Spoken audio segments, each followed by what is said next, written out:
Hi Aries, how has November 2019 been treating you? I hope that you all were able to make the very most of Scorpio season 2019 as we now near the end of it. And I hope that you continue to make the most of the rest of November 2019, which is what we are looking at today, Aries. For a lot of you at least, since we are past mid-month as I am recording your reading. I should be able to get very much in touch with the energies of the month for you, but for some of you it will just be these last couple of weeks that it applies to and moving you into December. Really starting out Sag season 2019, right? Why do I keep saying 2019, 2019, 2019? Maybe because I want to use that date before we get to the end of it, or maybe it will mean something else to us as we progress. For others of you, though, the reading might apply to the entirety of the month of November, since this is the first that I've been able to get a reading out for you. We are using the Game of Thrones Tarot, and your first card out is the Eight of Earth, 8 of coins in this deck. So Aries, it looks like you are very much hard at work, putting in those long hours, seeing reward, seeing return for your work. Perhaps monotonous, repetitive work for some of you. A lot of you are able to use your talents here, though. Use your hands, you're crafting something.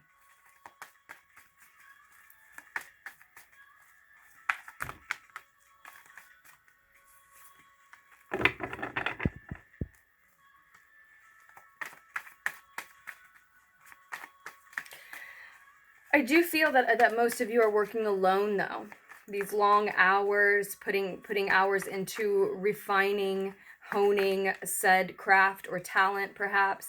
It looks like for a lot of you, a lot of those hours are spent alone. And I'm feeling that a lot of you are wanting to spend that time alone. It's almost like a choice to bury yourself in work at this time, Aries. A choice to put the focus there.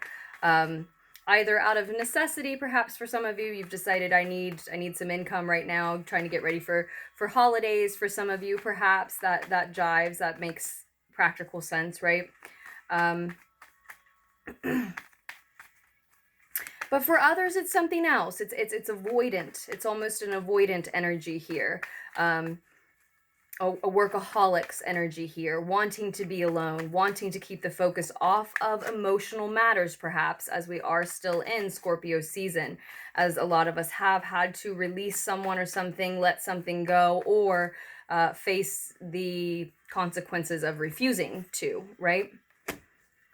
3 of Cups now. 3 of Chalices, the 3 of Water shows crossing that 8 of Coins. I believe these two will be at the center of your reading, depending on what the cards want to do for us moving forward. I like to do an abbreviated Celtic cross for you as usual, Aries, but what I always allow to happen is if a chunk of cards wants to fall out now for you, then I'll just create a couple rows here and the reading will look a little differently. But no, it's going to be an abbreviated Celtic cross for you. 4 of Spears is the 4 of Wands in more traditional decks. This is the 4 of Fire, of course. This is showing up in the past position. So a stable, happy, comfortable, peaceful, inviting, welcoming home. Stable, first and foremost. A stable home. A stable home, perhaps because of a union, not necessarily romantic, but could be a partnership that holds that home together. Maybe a celebration of said union and bringing a home together. Because we also have that 3 of Chalices, of course. That 3 of Water is also a card of celebration. Currently, what's crossing you. Celebrating with people that you love, that support you. So there is some room for emotional matters and support and celebration outside of work, either trying to come in to your space or maybe succeeding and actually finding some time with you when you're done with those long hours, right? we've got the Page of Fire, a fire messenger, Page of Spears in this deck, in the near future for you. Some excitement, enthusiasm in regards to directed toward perhaps a passion project that you are working on. Maybe that's what your long hours are going to, and why you're preferring to spend so much time alone, and it seems to others almost like you're trying to avoid them when you have so much happiness and love and comfortability and stability, and just support to be celebrated, to be enjoyed, and shared around you. Maybe because you also have a real passion for what it is that you're working on. That absolutely makes sense to me with the Aries that I might relate this to. But do keep in mind, yeah, I got that feeling of avoidance. I think that some people around you might feel that that's what you're doing. That is not to say, when I say keep it in mind, that doesn't mean allow it to change your mind or your path. And I'm feeling a lot of confirmation about that message that's coming through, Aries. You do need to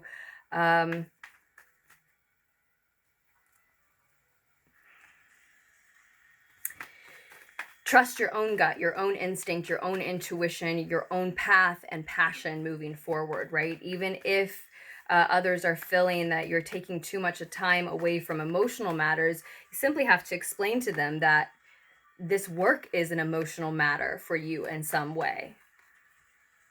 And I do think that there's a support group around you that's ready to celebrate what it is that you are working towards, what it is that you are earning, what it is that you are achieving, right? If you are expecting a message from a youthful fire sign, another Aries, a Sagittarius, or a Leo, then that message will be coming in the near future. If you're looking for that, hoping for that, thinking about that, it looks like you're going to receive that message in the near future. Or this could be you, Aries, going ahead and sending out a message of passion, of intensity to someone. And of course, we're still in Mercury retrograde, so you want to be careful about that if we're talking about an ex, right? Just to drop a tidbit of astrology in here that I'm sure most of us are already well aware of. Because when it's a fiery message, when it's the Page of Fire, the Page of Spears here again, it can be passionate, intense in a positive or a negative fashion, right? Fiery and passionate and intense can also mean angry sometimes. I don't think that that's the vibe for most of you, but it's relevant to say again because Mercury does not go direct, I do not believe, until tomorrow, the 20th. For me, my time anyway. And even once Mercury goes direct, I just mentioned this, I've been mentioning it, it's what's going on as we're doing your reading, right? We still have those 2 weeks of post-shadow period afterwards, which I'm sure everyone is very well aware of, and I will go ahead and point out yet again that for me personally, the pre- and post-shadow periods are the most intense time of Mercury retrograde, and it also just pragmatically makes sense. That's when that magnet is closest to us. That's that period of time when the magnet is too near ours, right? Not too near ours, but sometimes it feels that way with all the communication issues. For me, it's technological issues that drive me crazy. I understand that I'm supposed to retreat into meditation, but I had things I wanted to get done. And so we all struggle with that to some extent, in our own personal ways. Your advised to, well, your advice card is, okay, the Six of Coins, the Six of Earth, representing an equal give and take, perhaps some charity here. So I think to be charitable with someone with your time, because like I said, I kept getting that feeling and message that someone feels that you're avoiding them or avoiding an emotional matter here, in order to head toward the completion of said work or the prosperity that said work can offer you. And I think for some of you, you need to just charitably offer some time and some energy, just a little bit that you don't want to give away,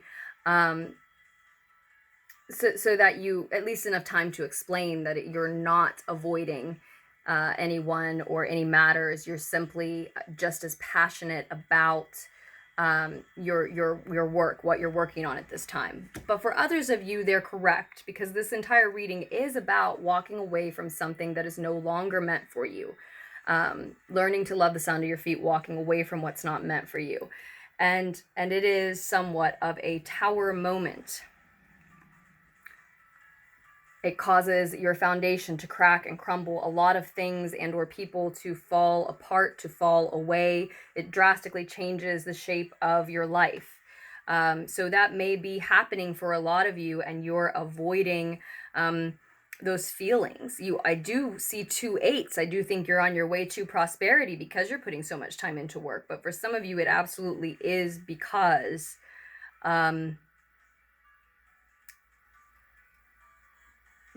you've had to walk away from someone or something.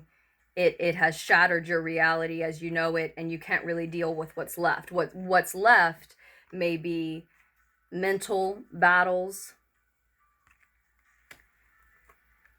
obviously a period of healing, which you're hoping that your focus on work helps you to do, but also perhaps a conversation with someone because of having to walk away from them or someone else close to one of you, right? And again, we see this this piece of advice, the 6 of coins. You're advised to engage in interactions and relationships that give you an equal give and take, that give back to you what you're putting out. And so if that message reminds you that you are doing or did do the right thing in walking away from someone no longer meant for you, then allow it to be that piece of confirmation for you, right?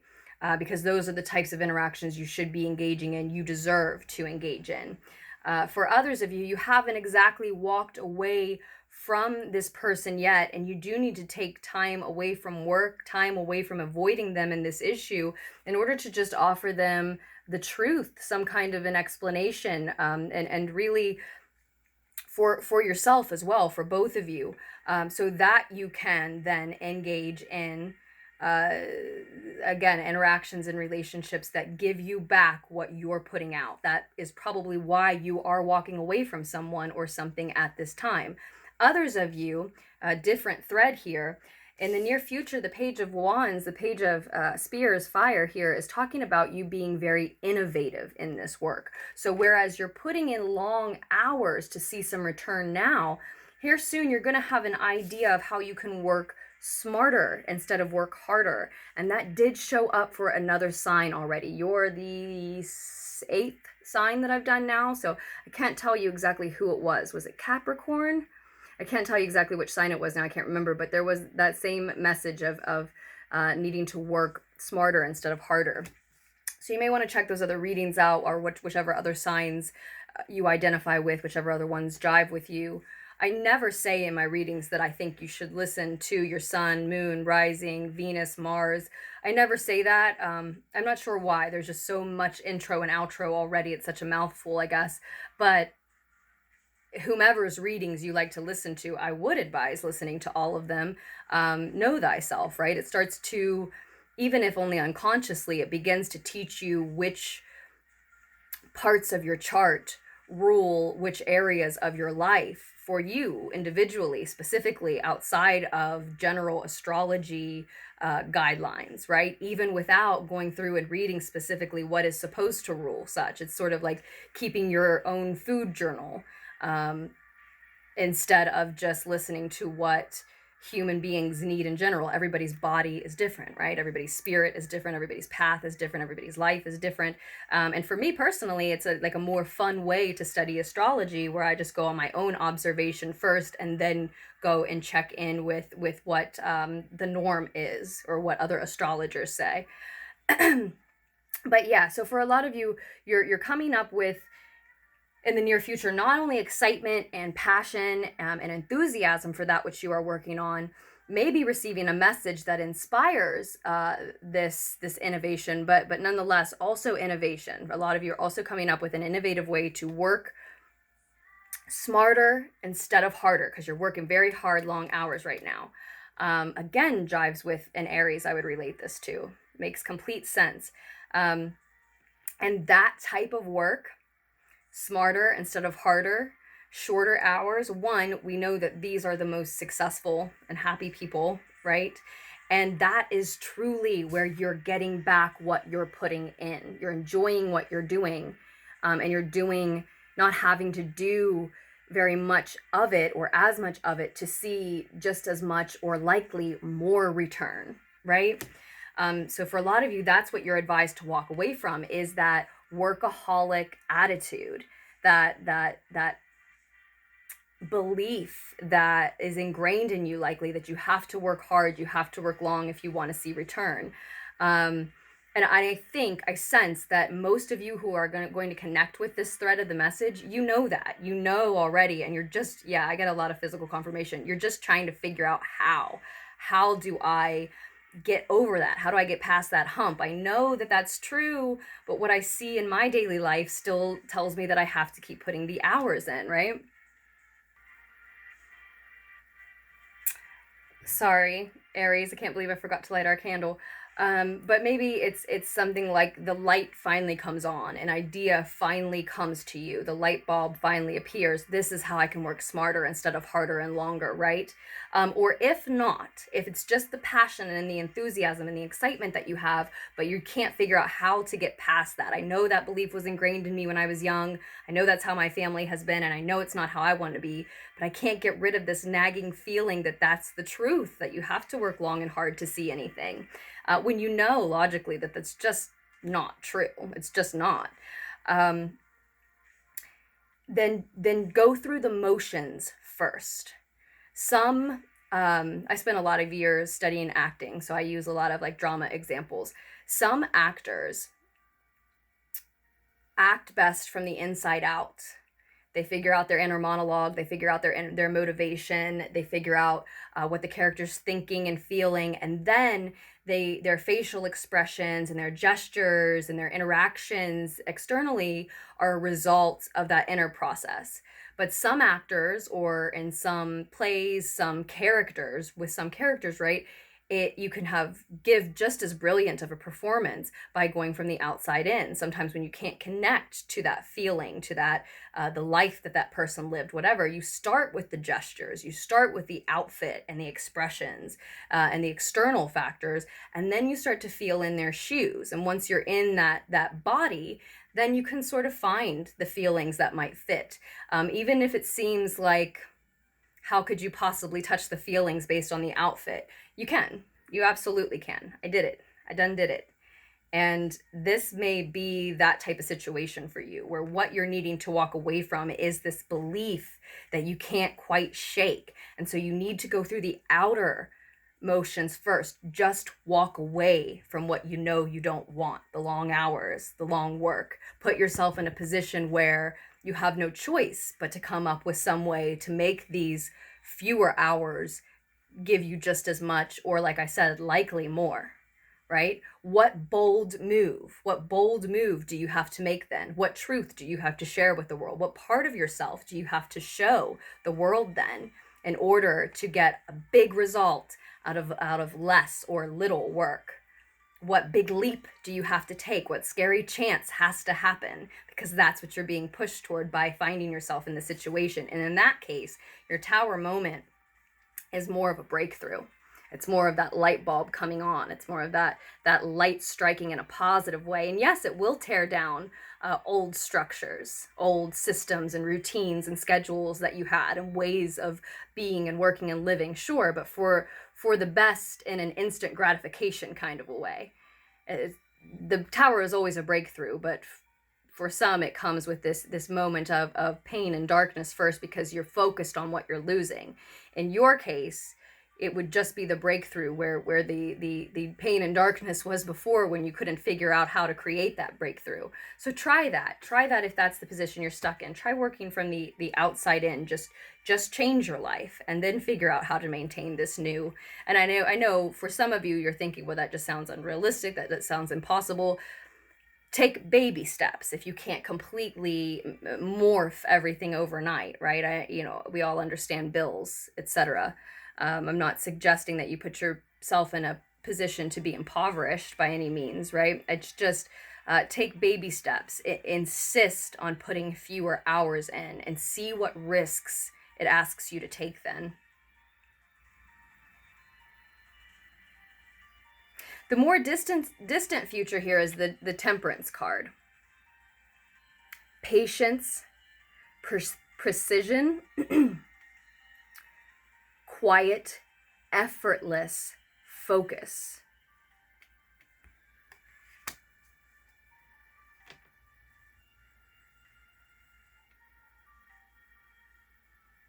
And forgiveness.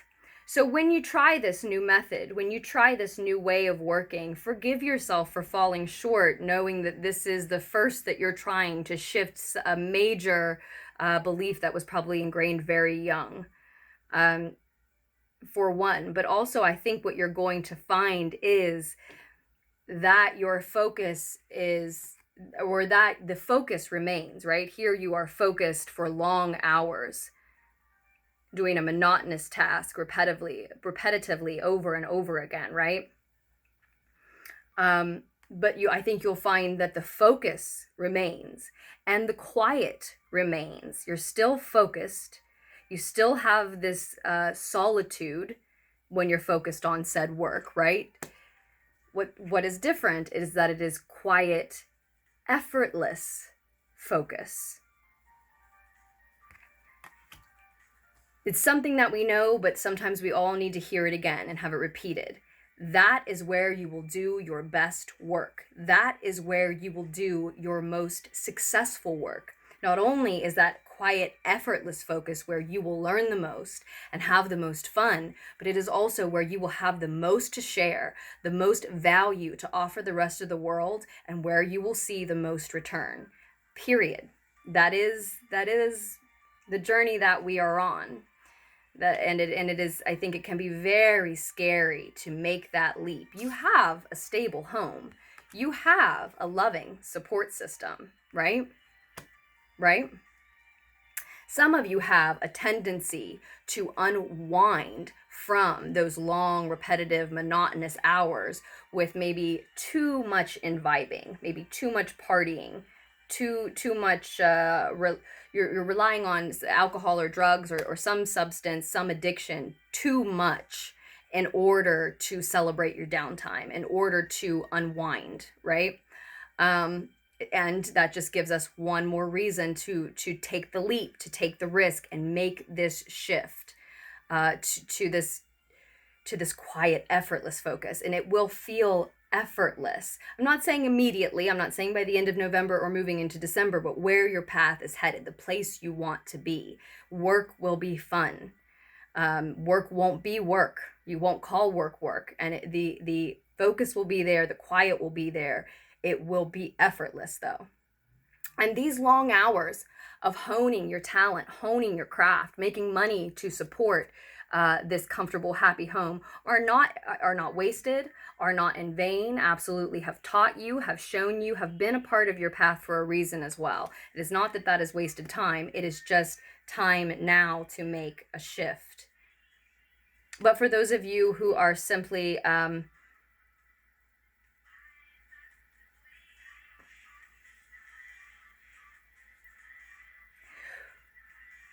for those of you who are simply avoiding emotion in an emotional matter because you would prefer to focus on work rather than deal with whatever conversation or pain surfaces when you visit the emotional matters, again, you may be getting an intense, fiery message from someone regarding that. Maybe it's a youthful fire sign, Aries, Sag, or Leo, like yourself, or perhaps it is just an intense, passionate message.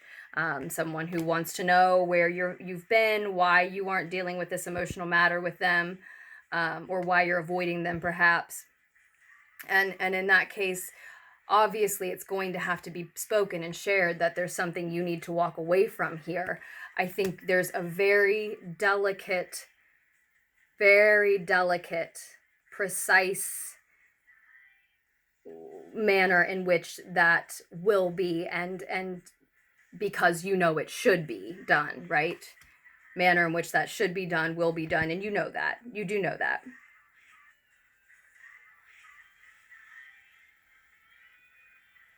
You owe them, something, Aries. You feel bad. Look at that expression. You feel pity and you feel bad in offering this piece of information, this piece of truth to them. So I would say, try not to have that look of pity, or that air of pity, that sound of pity in your voice, that vibration of pity. I don't think that that's the precise manner in which to deliver said news, if that's what you're avoiding doing. But do offer them something. Why would you feel bad, even if it's someone you're leaving behind and walking away from? Do you think that their future, their path without you is less exciting than yours without them? Just because they maybe prefer something that you don't right now doesn't mean that their future isn't just as bright without you as yours is without them, right? And I don't mean to say like they're better off without you, Aries, or anything like that. I just mean there's no reason for that feeling of pity. If you are not meant to be with them, if you don't want to continue to spend time with them, whether it's romantic or not, then you're freeing them as much as you are yourself, right? This is about both of you. And so was the interaction, and that is why you do owe them something here, sometimes some explanation, some honesty. Release them, and it releases you at the same time. It's just that they may come in hot, asking for information about where you've been and what's going on before you get around to it. And when you do get around to it, again, there's a delicate, precise, kind way to go about this that invites forgiveness into the situation, where they can forgive you. Hopefully you can forgive yourself and them.